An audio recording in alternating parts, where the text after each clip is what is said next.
Atenção, atenção, senhoras e senhores, porque o mundo pode acabar em 2025.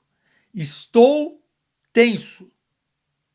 Corram para os supermercados, comprem papel higiênico, comprem enlatados, fechem as persianas, porque aconteceu o que poucos esperavam, hein? Em menos de 2 semanas, Harry Kane e o Tottenham venceram títulos. A Bundesliga, no caso de Harry, e a Europa League, nesta quarta-feira, no caso do Tottenham, 1-0 para cima do Manchester United em Bilbao na final inglesa, cara. O problema era o Harry Kane? O problema era o Tottenham? Ou o problema era o casamento dos dois? Às vezes, se o casamento não está dando certo, é melhor seguir em frente. É melhor a mudança do que a insistência. Mas a verdade é que o Harry Kane deve estar extremamente feliz, assim como o Lucas Moura está alucinado nas redes sociais, porque o Tottenham conseguiu, depois de 17 anos, voltar a levantar um troféu, e esse importantíssimo para a história do clube. Os veículos ingleses, antes da partida, diziam e perguntavam a Postecoglou se ele imaginava que esse poderia ser o momento mais histórico da trajetória, do contexto do Tottenham, e realmente deve ser sim. Independentemente do que esteja acontecendo na Premier League, tanto para Tottenham quanto para Manchester United, esse título era fundamental numa temporada horrorosa dos dois. Motivos diferentes, problemas diferentes, culpados diferentes, mas a temporada era ruim. Se a gente pegar a tabela da Premier League, 16º e 17º colocados. E até por isso o jogo foi horroroso. Eu não sou aqueles que vai querer que a final esteja esplendorosa, longe de mim. Eu acho que final você ganha, você não joga. Sou desses. Óbvio que finais fantásticas, fabulosas, encantam todo mundo que gosta de futebol, como por exemplo a final de 2022 da Copa do Mundo. Mas isso não acontece. Aliás, isso é exceção. Mais normal é um jogo feio, um jogo por uma bola, por um detalhe. E alguns detalhes decidiram o jogo entre Tottenham e Manchester United.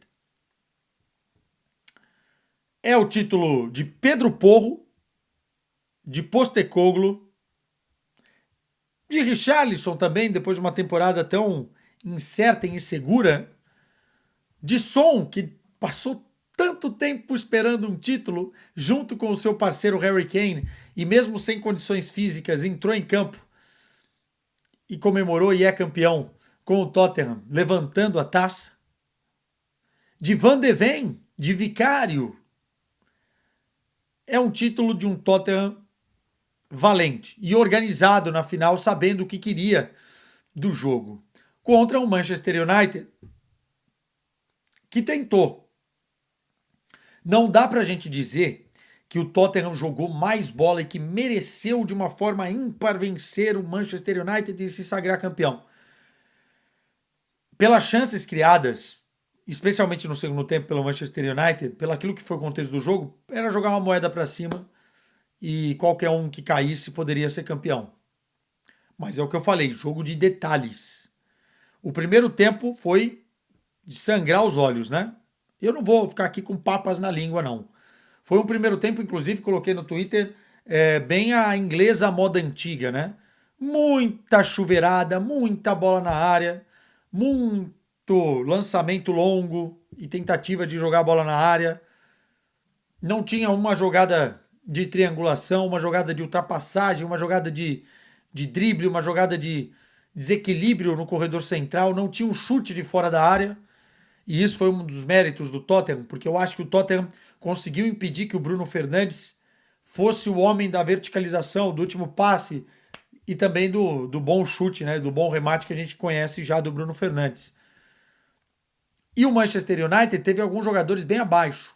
O Mason Mount fazendo uma partida bem meia boca. O Højlund, que não está bem há muito tempo, uma partida bem meia boca. Eu teria entrado com o Dalot de início. O time como um todo não conseguiu furar o bloqueio do Tottenham, mas o primeiro tempo foi ruim para todo mundo. Só que no detalhe e no erro defensivo do Luke Shaw, sai o gol do Johnson, do Brennan Johnson. Eu acho que é o gol do Luke Shaw.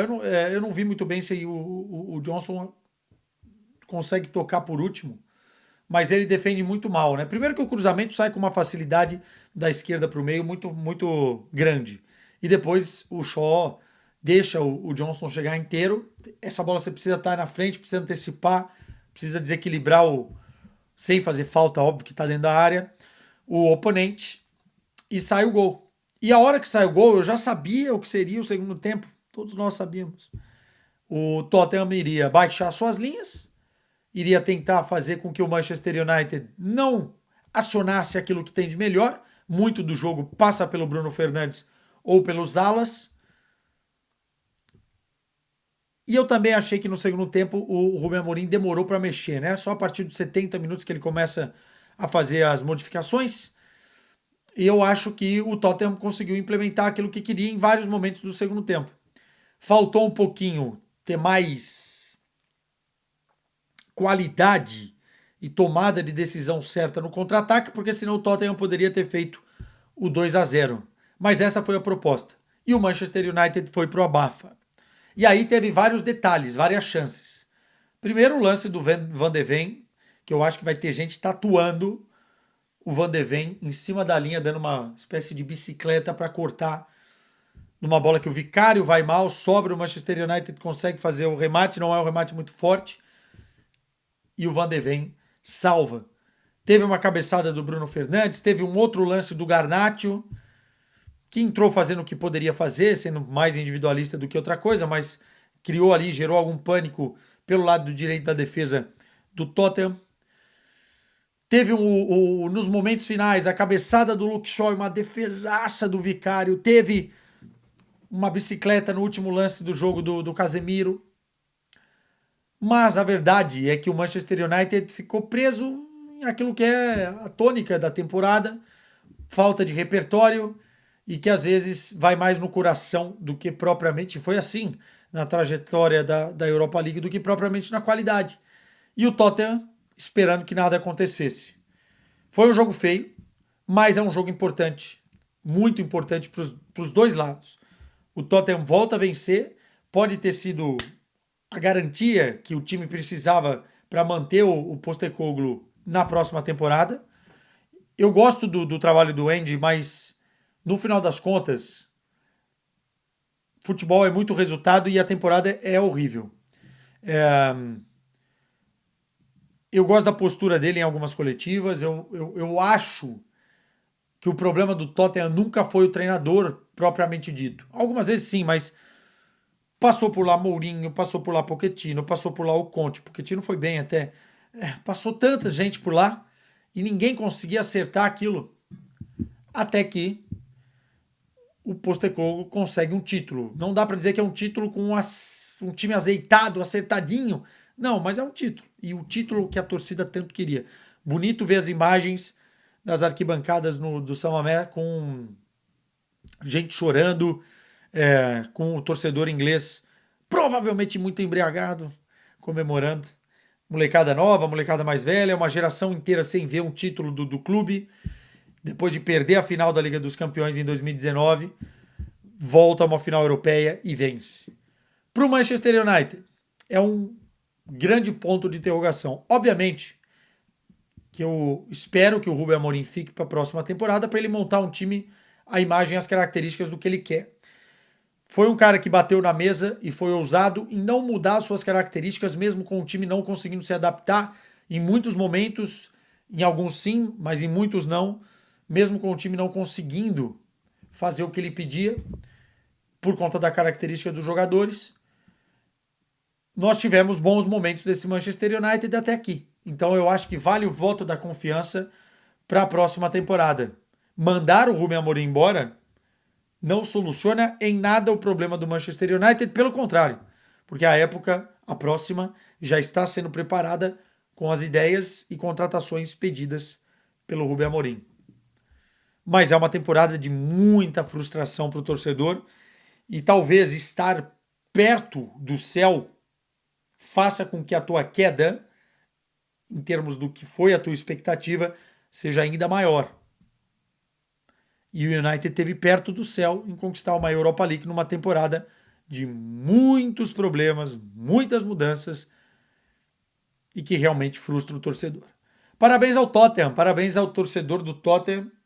Já critiquei muito o Tottenham aqui no canal, mas é um dia de festa, um dia de alegria para os torcedores dos Spurs. Então, beijo para vocês e até o próximo.